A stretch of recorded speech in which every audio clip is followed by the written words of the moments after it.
2 weeks ago, I made an in-depth video analysis of the tech company HP Inc.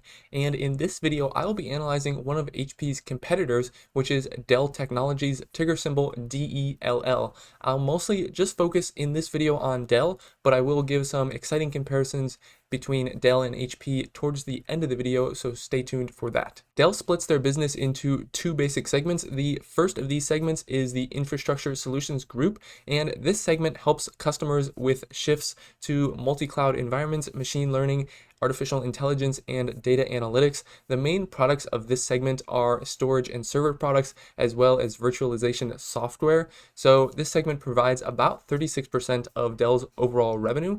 And the second segment is the Client Solutions Group, which sells notebooks, desktops, workstations, as well as some peripherals such as displays and docking stations. And this segment provides about 57% of Dell's revenue. The remaining about 7% of Dell's revenue comes from some other business ventures that mainly consist of reselling VMware and SecureWorks software, and those are two companies that Dell sort of has these partnerships with. Let's now look at some of Dell's recent financial results. First, taking a look at the full fiscal year of 2023, which ended on February 3rd of 2023.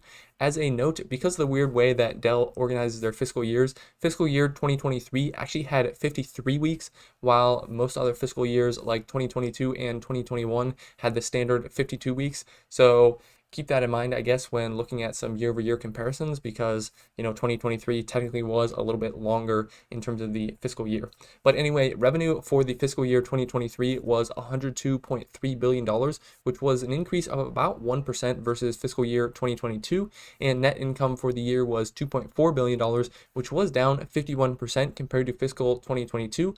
But the 2022 net income was deceivingly high because they did spin off VMware in fiscal 2022 and received a large chunk of money from that was counted towards income. So the 51% drop in net income that we see in 2023 is really not all that meaningful. One notable thing, though, is that Dell's income tax rate in 2023 was 24.9% compared to only about 16.6% in 2022. So that is something that could definitely hurt them in the future if that tax rate stays a little bit higher. Looking now at the first quarter 2024 results, which is for the quarter ended May 5th, 2023, revenue for the quarter was $20.9 billion, which was a decrease of 20% year over year. And looking to the bottom line, net income was $583 million, which was down 46% year over year. Similar to what we saw with HP, industry and macro headwinds caused a lot of the decline in revenue, but the larger decline in net income was partially caused by higher interest expenses due to higher interest rates, and then also a higher income tax rate of 18% in the quarter versus 11.9% in the first quarter 2023. Now, let's check out the financial health of Dell by examining the balance sheet. Current assets, as we can see, are $37.4 billion, which is down substantially year over year, and current liabilities are $46.8 billion, which are also down year over year, but that $46.8 billion of the current liabilities is still above the current assets, which does give them a current ratio of about 0.8, which is less than ideal. Generally, you like to see a current ratio at least greater than 1, meaning they can pay off all their short-term liabilities in the next year with their current assets or short-term assets alone.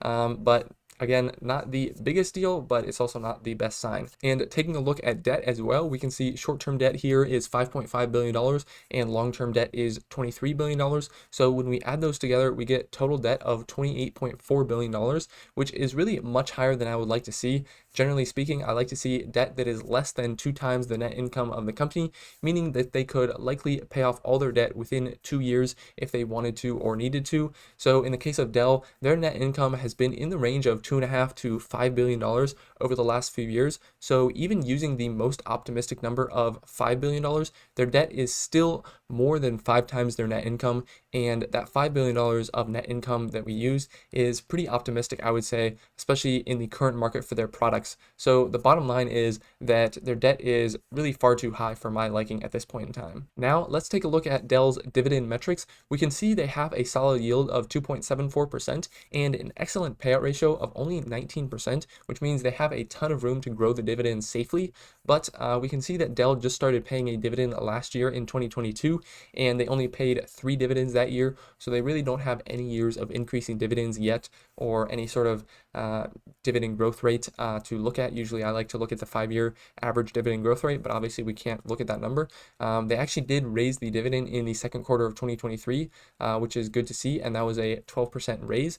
So it is good to see that they gave shareholders a dividend raise, but they have such a short dividend history that I really wouldn't take that into much of consideration, since the dividend just is so new for Dell at this point in time. And ultimately, I like to see consistency and growth of the dividend over long periods of time, which obviously, if the company is new to paying a dividend, it's hard to see that, but it just makes me more uncertain about the future of the dividend just because I can't see a longer history. When it comes to valuation, I don't think the PE ratio is super useful for Dell because they've only been publicly traded about 6 years.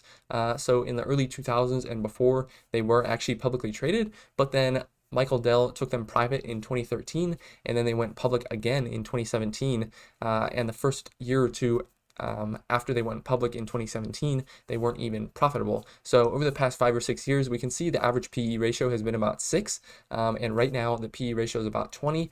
But I really don't think that comparison is all that useful. We can look at their peers and see that the tech sector's average PE ratio is about 27, while the hardware industry's average is 20. So in that regard, Dell is in line with their peers from a valuation perspective. And moving on to the DCF calculation, using a 7.5% required return gives us a fair value of about $75 with a buy price of $67 for the stock. And that's when we apply a 10% margin of safety.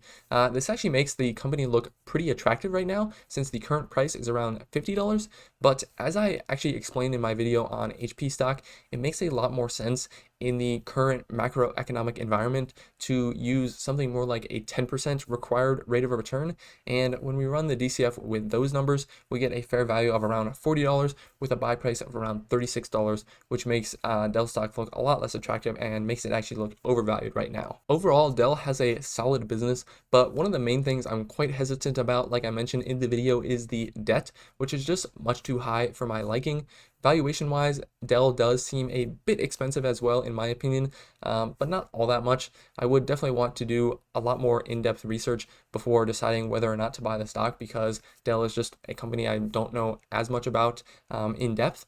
And because of the weak and new dividend history, I'm really not all that interested in the stock to begin with. So as it compares to HP, I think Dell actually has a slightly stronger business model. Both companies have in the range of 60% of their business coming from the PC market, but HP has the remaining business in printers, while Dell has that remaining business in storage, servers, and software, which seems to be a business that is a bit more attractive and I think is going to grow a little bit more in the future than printers, for example. When it comes to some other quantitative metrics, though, I think HP is a better company in terms of their lower relative debt, though, like I mentioned, their debt actually is still a tad high for my liking.